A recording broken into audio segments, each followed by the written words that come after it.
Welcome back. How are you doing since our last caregiving training? Hi, Krista. I'm doing all right. How about you?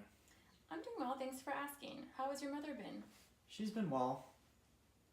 Is there anything you want to talk about? Yeah, well, I am feeling a little bit burnt out taking care of her. Okay, tell me a little bit more about that. Well, Anne, my mom, we ran out of activities to do since our last meeting, and I would like to do an activity with her that she can do independently at home. We can definitely figure out an activity. Any other concerns? Maybe we need to work on her hands, her gross motor and hand movement. Okay, if I'm not mistaken, Annie used to be a florist before she was diagnosed, right? Yes, she was. Okay, so maybe we can base an activity off of familiar routine so she can be independent. All right, that sounds ideal. So what are you thinking? With proper setup and cues, we can reenact a flower arrangement for her to complete. Also, incorporating some sensory integration will be useful as well. Wait, now what do you mean?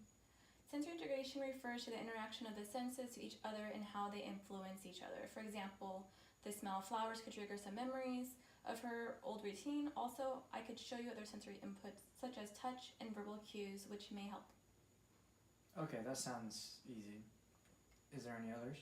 Yeah, so for touch, we can use tactile, and you can help increase her engagement in the activity, like hand over hand. We can also use direct verbal cues to help sequence the activity as well. Does this make sense? Yeah, I think I get it. So bring other of her fives into the activity? Yes, exactly. Okay, so what do you have in mind then? We can start by getting some fresh flowers in a vase and reenact the task of arranging flowers. Okay, so I'm going to show you the graded down version. Since your mother is in a 3.8 Ellen cognitive level, she's capable of using her hands, and this is a perfect activity to promote the use of her hands and do something that she used to love. For the graded down version, we're going to use one type of flower and one vase.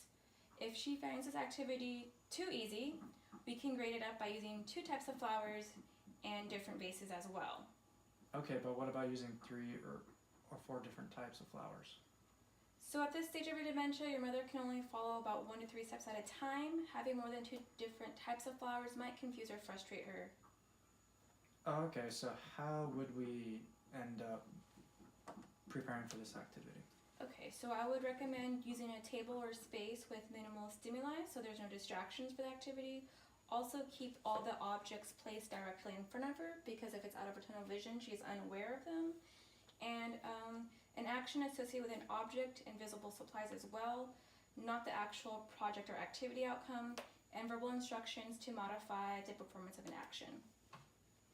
When Anna's done, she will state she is done. Do you think this is something that you can do? Yes, that's actually easy enough to do at home. Awesome, it was nice seeing you. Have a good one.